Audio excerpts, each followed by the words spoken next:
Stephen Spielberg, Christopher Nolan లాంటి డైరెక్టర్ల కోవకు చెందినటువంటి డైరెక్టర్గా ఆదిత్య ధర్ని రామ్ గోపాల్ వర్మ అభివర్ణించడం చూస్తే మరి ఆయన అతిశక్తిగా చెప్పాడా లేదా నిజంగా సినిమాలో అంత విషయం ఉందా అనేది మరికొద్ది గంటల్లోనే మనకి వెల్లడ కాబోతా ఉంది.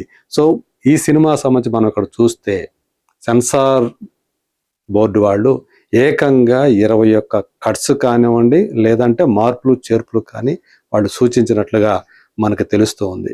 మరి ఆ 21 వాళ్ళు చెప్పినటువంటి ఆ కట్స్ ఏమిటి, లేదా రీప్లేస్మెంట్స్ ఏంటి, లేదా డైలాగ్ మ్యూట్స్ ఏమైనా ఉన్నాయా, ఇవన్నీ ఒక్కసారి ఆ సెన్సార్ సర్టిఫికెట్లోకే మనం వెళదాం. ఇది సెన్సార్ వాళ్ళు ఇచ్చినటువంటి సర్టిఫికెట్, కట్స్ సర్టిఫికేట్ కాదు, వాళ్ళు సూచించినటువంటి కట్స్. ఇక్కడ మనం చూడొచ్చు, మీకు కనిపిస్తుందో లేదో.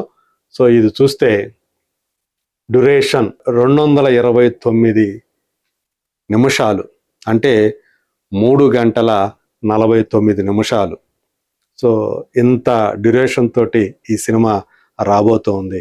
ఇక చూస్తే మనం ఒక్కసారి